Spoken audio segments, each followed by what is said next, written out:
Hi, everybody. Welcome back to the Restoring the Soul podcast. I'm Michael John Cusick, and today I am here in another conversation with my bride of almost 35 years, Julianne Cusick. Hey, Jules, welcome back to Hello. It's great to be back and having another conversation with you, especially about one of the topics I'm most fascinated with, which is neurodiversity and neurodiverse couples and neurodivergent individuals and neurotypical partners. And you've been doing a lot of reading, a lot of diving deep into this topic. You recently spoke at a major conference in Colorado Springs. And so I really want to hear what you're learning about neurodiversity and specifically how this impacts couples, because that's the bulk of the work that you've been doing. Okay, sure. Well, neurodiversity is a really hot topic nowadays. There's lots of new terms, and distinction between terms. So if I may, I'll just give a couple definitions. Neurodiversity is the broad term talking about any structure in the brain, brain differences that exist among people. When we talk about an individual with neurodiversity, we would not say what I just said. We would actually call that individual neurodivergent, or a person with neurodivergence. And then there's some distinguishment between whether we do identity first, neurodivergent, or person first, person with neurodivergence. And depending on who you talk to in the community, it's really up to the neurodivergent individual's preference. But some people really like the identity first that, for example, I'm an autistic person versus I'm a person with autism. So, and that brings up another question, which is somebody who is neurodiverse or neurodivergent, they can be neurodivergent without being on the autism spectrum, but somebody who is on the autism spectrum is automatically considered neurodivergent. So those terms are not entirely interchangeable, so there can be some confusion about that. Would an example of that be somebody who has ADHD, which is attention hyperactivity disorder, and they're not on the ASD spectrum with autism, but they are neurodiverse? Yes, that's a great example. People with certain learning disorders, with ADHD or ADD, some tic disorders, Rett syndrome, certain learning disabilities, they can all be considered being neurodivergent. And yet that does not automatically mean they are ASD, and ASD is Autism Spectrum Disorder. And let me say a word about that. That is not the stereotypical framework of understanding that we might think of, like maybe a Rain Man type of stereotype. ASD has 3 levels, level 1, 2, and 3. And level 1 is really what used to be called Asperger's syndrome. So it wasn't being covered by insurance under the diagnosis of Asperger's, and in the 2013 revision of the DSM-5, they took that out of the DSM and put in Autism Spectrum Disorder with 3 levels, level 1, 2, and 3. So ASD is the phrase that it's most commonly referred to now. So if you are ASD, you are automatically neurodivergent, but you can be neurodivergent without being on the autism spectrum. So here's a question that some people might be thinking. We live in a world where there is an alphabet title for everything, ADHD and FBI and SOS and CIA, and that's become especially true with mental health issues. And as we'll talk about, there are many, many, many client experiences and presentations that are not actually disorders or things that are in the diagnostic manual, the DSM. So why does it matter to have all of this specificity and to have the clarity about the diagnosis? As you're sitting with people, why does that help? Well, it's not the diagnosis that helps, it's a framework for understanding themselves, a Ah, framework for understanding, the challenges in their relationship. And so, unfortunately, a lot of the terms include things like disorder or syndrome with which pathologic how do I say that? Pathologize. It pathologizes, and that's not what we intend to do. It's not what I intend to do, but it is part of what happens in the clinical world. And so, as we're talking about this, as I'm talking about it, and you hear terms with disorder or syndrome, please know that my heart is that this is a framework of understanding. And if we miss neurodiversity, in an individual, we're doing them a disservice in the counseling office. And if we're working with a couple that is neurodiverse, uh, so much more so are we doing them a disservice of not identifying this, naming it, and creating this framework of understanding. Because the research shows that traditional marriage counseling that you would do with neurotypical couples is actually contraindicated for neurodiverse couples. And it can be really damaging to both the neurodivergent and the neurotypical partner. well, we've seen that again and again in intensives at Restoring the Soul, where people have been to counseling and they're doing really great therapies like emotionally focused therapy and other approaches that Hmm. can really create connection. But because of the issues with perception and these other ways of presentation, it can Hmm. really, really backfire. And of course, as we've talked about on other podcasts, that's part of our story and part of my Hmm. late life awareness of um, Asperger's or ASD level 1 for me. Yeah. Yeah. Yeah. So, And I'm really glad you said uh, late awareness versus late diagnosis. In the world in the counseling field and in research, it is called late diagnosis. And there's a lot of people in their 40s, 50s, 60s, and older who are getting quote unquote late diagnoses of autism level 1 or autism spectrum disorder level 1, ASD 1. And it really is a way to understand oneself. I want to backtrack to something you said about ADHD. It's really interesting. You can have ADHD and not be on the spectrum, but in some research that I've been doing for the presentation that I just gave, it's so interesting. 70% of people with ADHD will eventually go on to be quote unquote diagnosed with autism spectrum disorder.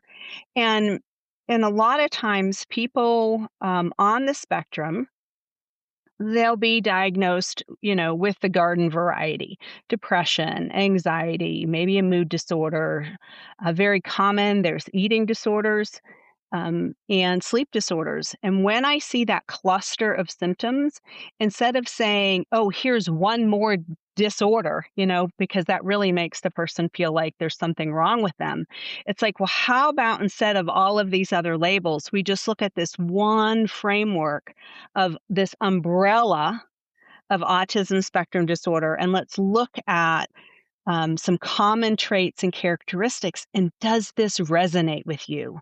And so many times individuals feel like I'm reading their mail. Like, how did I know that they struggled with this? Or how did I know they've had these thoughts about the world or about themselves? And what I want to do is like depathologize autism and autism spectrum disorder as, and I hate that it's disorder, but that we depathologize ASD and realize that it's a structural difference and a functional difference in the brain, and with it come so many gifts and talents that are above average.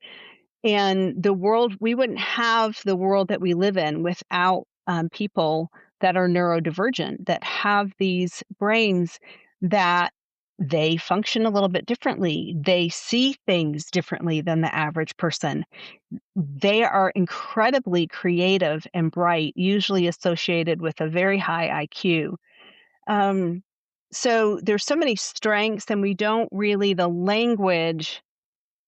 There's a movement of strength-based language when it comes to neurodiversity and ASD, and despite the way things are labeled, I just want to say that I really do have a strength-based approach to understanding, dealing with, addressing neurodiversity, especially in a couple's relationship.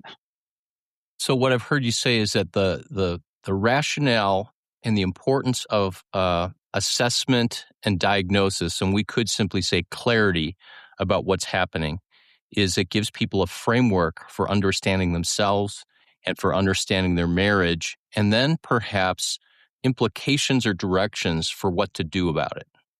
Yes, absolutely. And I will say, being assessed for ASD or neurodiversity, especially for ASD, there's not one clinical test that says you are or aren't on the spectrum.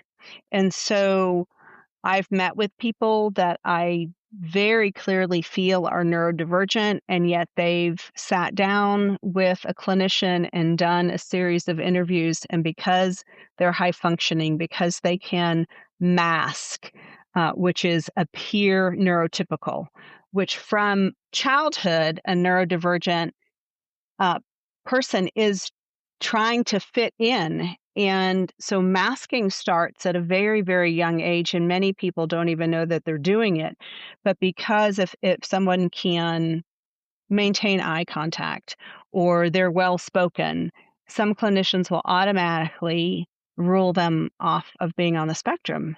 Well, I'm sitting with somebody right here who can maintain eye contact and who's very, very, very verbal, and yet that was missed for many, many, many years, this framework of understanding for ASD. So it's it's tricky to assess through a diagnostic tool. So I find that in assessing, there's some quizzes and some traits that are very common that I will go over and review with people to see, hey, is this resonating with you? And one of the things that's really important if you're talking to a clinician or you're doing some online assessments, it's really important to include a partner or whoever is the closest person to you because of that masking factor and because of the difference in perception. I wish I could pop up on this screen this image that depending on how you look at it, it could be a duck or a bunny.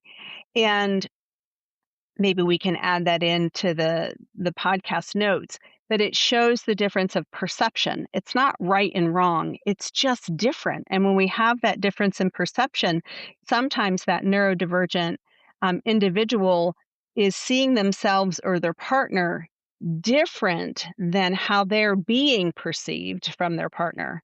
And so it's like, well, which is it? And having a neurotypical perspective of someone really close to them, maybe in their intimate partner relationship, they can see things that the person themselves can't see. And this isn't to label or to judge. Again, we're trying to get to, hey, we're on the same page. It's learning a new language or learning a new way of understanding each other in the dynamics between us. Then there's so much clarity, and with clarity and knowledge, there comes freedom and healing and growth in individuals and in relationships. So if I'm getting this right, and I want to use an example, if I am getting it right, what you're saying is that the neurotypical partner ought to be included in the assessment process. They should be minimally interviewed and engaged. And also, we've done this, and 28 years ago, I met with Dr. George Dory, who has passed on, but he was an assessment psychologist, and you came with me. This was before I started my second graduate degree, and I wanted to know what was going on in my brain. And so he did a whole battery of tests, and one of them was an extensive ADHD assessment. And I remember I took it and it was like 70%, and you took it as if you were me and it was like 125%. And people may laugh about that, but that's really data, right? Yes, yes. So, And it's the difference in perception of just how you perceived yourself. And I want to say all those years ago when we did that, ASD didn't come up. Asperger's didn't come up. ADHD did. I think there might have been a mood disorder diagnosis as well. And we know you've shared you struggle with depression and anxiety. We found out later you have a sleep disorder. You've talked online on the podcast about struggle with weight and food. And so when there's a cluster of these kind of attributes, so many times it's a lot easier to have one diagnosis than it is to have 6 or 16. And then that individual, and I think you felt this way, correct me, speak into this, but, would you rather have, 6 or 8 different diagnoses or just one framework of understanding yourself? yeah, I'll comment on that. I remember we were doing a coaching session for neurodiverse couples, and afterwards, I asked the coach. I said, here's my list of diagnoses, and there were 6 or 7 of them going back to adolescence. And what happens to all of that? And it was the first time I heard this idea that ASD is like an umbrella, and all of those kind of come underneath it. And that was a huge relief. So I have two questions, but I wanna ask one first that you touched on regarding the spouses being engaged in the assessment process. Mhm. At least I'd say 3 or 4 times in my work with couples, we've I've done an assessment, and it's suspected by the spouse and potentially me that the client, and let's just say it's a male, is neurodivergent. He takes the assessment and says, I don't think I am, but this is exactly what my partner is. Stay with us. We'll be right back. What if healing didn't have to take years? Hey friends, it's Michael. At Restoring the Soul, we guide men, women, and couples through intensive counseling that brings deep transformation, often in just a few weeks. And our mission is fueled by generous people like you. Now you can become a monthly partner by setting up a recurring donation of any amount. If you give $20 or more on a monthly basis, I'll send you a signed copy of my book, Sacred Attachment. To set up a monthly gift, visit restoringthesoul.com and click donate. Make sure in the notes section to type the word book. Thanks for helping to restore lives. Yes. Oh, that's a great one. Yeah, it's really, really common for neurodivergent individuals to not see their neurodivergence and to actually see their partner's neurotypicalness as neurodiversity. And so it is very common for a person um, with neurodiversity to resist that diagnosis or framework of understanding. It's very common for them to project that onto their partner. And this can get really touchy. When you think about a therapist working with a couple and 2 people are in agreement and the third isn't, right? That's the potential for triangulation, which can be very damaging in a therapeutic setting. And so the therapist really has to build that alliance with the neurodivergent individual and build trust to say, I'm not against you, I'm for you, and this is what makes sense. And it may seem like I'm quote unquote siding, but I'm really not. I'm objective. I tell people that I see myself as an interpreter, that I understand neurodivergence and I understand neurotypical processes and language. Um, and most times than not, that neurodivergent individual will come around and they will see it. And I like to frame it in a strength-based way so that they feel affirmed in their gifting and in their strengths. But there are times, and this is really, really hard in a coupleship, where that neurodivergent individual, because one of the traits, one of the characteristics is that they can be very rigid. And so they can dig in their heels and it can become a real power struggle. And so that's when we back off from trying to diagnose or get on the same page with that. And I have to work very differently in a situation like that. Yeah, and we can also add in therapist humility that we're not always 100% correct. Often we're going with hunches, and that unlike medicine, where you can take a blood test to show an infection or a blood cell count, psychology and mental health doesn't work the same way. And we've talked a lot about how you've already said that there's no single test for assessing, but will you talk a little bit about the ASPE quiz? Because Sure. I found that frustrating because it speaks in terms of percentages and likelihood as opposed to a yes or a no. But that, for the people that I've directed for assessment, they found that mostly a helpful resource, and it's free. Yes, it is free. It's free online. It's the ASPE quiz. It's an international test. I think it's in 40 different languages or countries. I can't remember which country it's out of, either Australia or the UK. I think it's Australia. And when I work with couples, I will have both people take it for themselves and each other. Oftentimes, the neurodivergent person will test as neurotypical, and when their spouse assesses as if answering for them, they'll score them, and it'll be a little higher.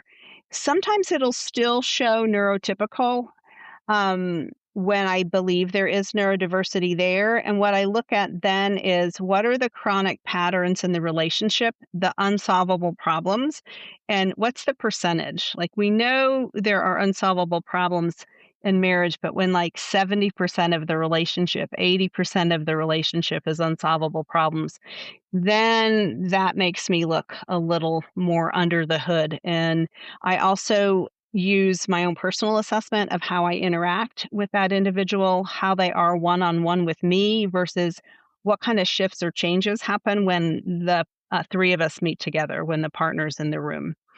And there are other interview type questions: history, personal history, family history. As a matter of fact, the one test that is out there is really not a test. It's a like 40-page interview. And so depending on how somebody perceives themselves and their experiences, it can really slant the interview process, which is why it's really important as a part of the process to have close friends, family members, and a partner, if there is one, involved in that process of interviewing. Thanks for commenting on all of that. So that's the ASPE quiz, ASPIE, Mm-hmm. theaspiquiz.com. Mm-hmm. And be forewarned that the website looks like it's done in 1990 on a Radio Shack 1000 computer. Yes. Yes. And I think it was done by somebody who's highly autistic who likes make their own computers in their garage. But it is statistically very significant and accurate. It's what I've understood. Yes, and in my recent research, I found out just how high the clinical accuracy is of the ASPE quiz. It's a minimum of 70%, and sometimes even higher. So we can trust that, but not trust that alone. It's really important to have some trained eyes. Let's come back to something you brought up close to the beginning, and that's this idea of masking. Yes. Something that I'm aware of since I was very, very, very young was I was a mimic. I was the youngest of 5 kids. I did impersonations. I could walk into any situation and immediately act and perform in a way that I thought I was expected to be. And for the most part, that helped me for quite a long time. And then eventually it began working against me. But I think of masking, and I think this is important for people to understand. Masking is not deception. It's not an intentional sense of I'm going to walk into a situation or a relationship and pretend to be somebody I'm not. I think of it on 2 levels, and you tell me if you agree and then expand on this. One, it's a learned response. And secondly, from a really health perspective, it's an attachment strategy. It's my way of trying to connect and attach and belong by acting how I see other people acting because I Mhm. think that's normal. It's not Mhm. just trying to fit in, but like I somehow realize I'm a step outside of the circle and I want to be in the circle. And so am I getting that right? Yes, the word that comes to my mind, and I like that you use the word attachment, but is assimilation.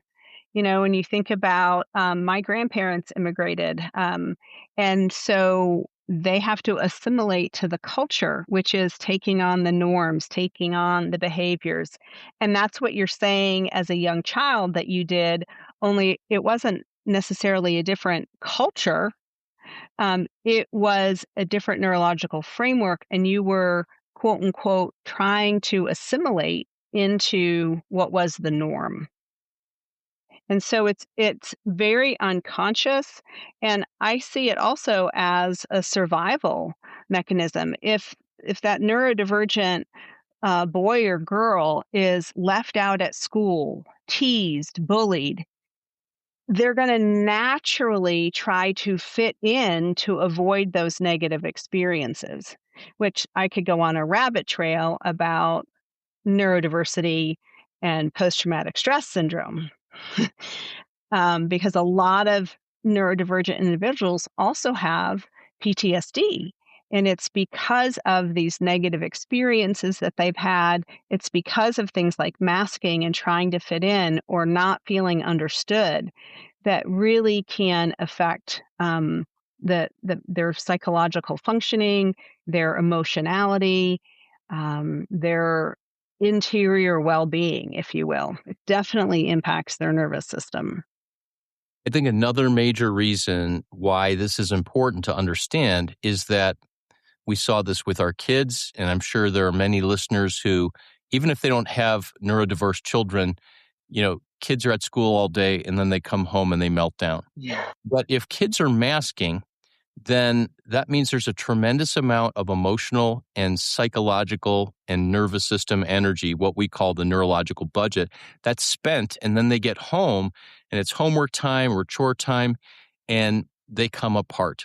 So in marriages, what has been the case for us, and until I knew about my neurodivergence, um, this happens so much, and that is that I'm counseling all day. I'm attuned. I'm tuned in. I'm empathic. I'm making eye contact, and then I come home at the end of the day, and it's not just I had a hard day and I'm tired. It's above and beyond that. It's that the budget in my nervous system has been shot. A Mhm, circuit breaker has been thrown because mhm, this is how I act in the world, and then I'm much more sensitive, reactive, potentially defensive, etc. So where mhm. and how do you see that playing out in couples beyond part of our history? Well, I wanna, first address, children, and their emotional budget. It's hard being a kid, and it's especially hard being a kid nowadays, especially with social media and technology, and those neurodivergent children are what I call holding it together all day or trying to, appear normal, trying to fit in, be in the norm, and when they come home, they're exhausted from holding it together all day. And so that meltdown at home is really a sign of their safety. They're allowing themselves to let down. And yes, there's tantrums, there can be meltdowns, tears, anger. So that looks a little different in the adult. I mean, if you came home and stomped your feet and screamed and had a temper tantrum, we might be like, what's going on here? But how it mostly manifests in a neurodiverse relationship is when that neurodivergent individual comes home, they don't want to talk to their partner. They don't want to engage about their day. How was your day? Fine. What did you do? Same old thing.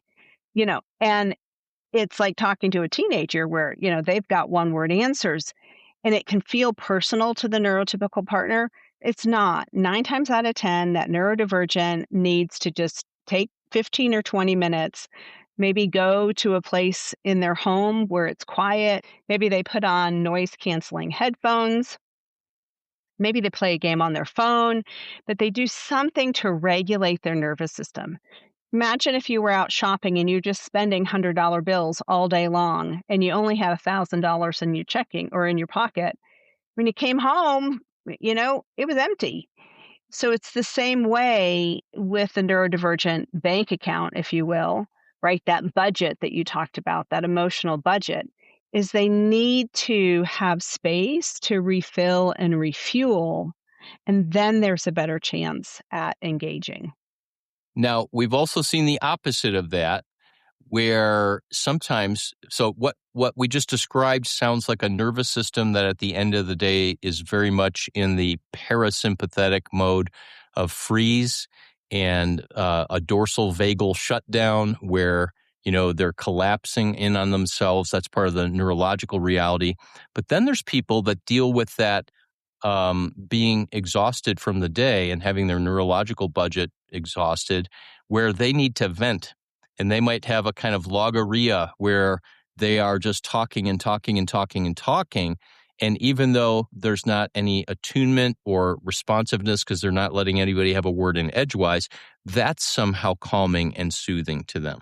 Yes, because they're offloading everything that they've carried all day. And if they're a verbal processor, it helps them to, quote unquote, get it off their chest, right, by verbally expressing it.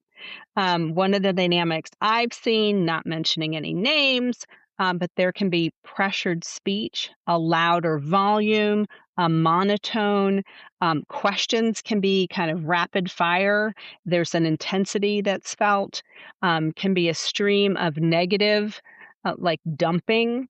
So yes, and that's the other thing when we're talking about neurodiversity, it's not just one size fits all. Many times it's the exact opposite of what the example is. So I'm really glad that you brought that out, that it's not just, hey, I've got to go decompress for 15, 20 minutes before I engage. Sometimes it is the opposite of, I've got to dump all of this verbal processing of my day before I can settle into like a calmer neurological state of being present. Yeah. Both exist, and both Yeah. exist in the same person. Julianne, thanks for this conversation. We're going to have at least one more, maybe two more, where we talk about neurodiversity and the impact on the neurotypical spouse, which is a kind of trauma. And then we're going to talk about different experiences and ways of that neurodivergent individuals present themselves. And we'll pick that up in another conversation. But thanks for this. We'll talk to you soon, everybody. Thanks. Bye. So we've wrapped up another episode of Restoring the Soul. We want you to know that Restoring the Soul is so much more than a podcast. In fact, the heart of what we have done for nearly 20 years is intensive counseling.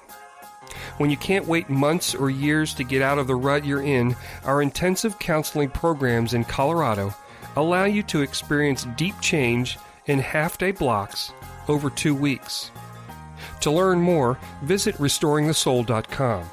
That's restoringthesoul.com.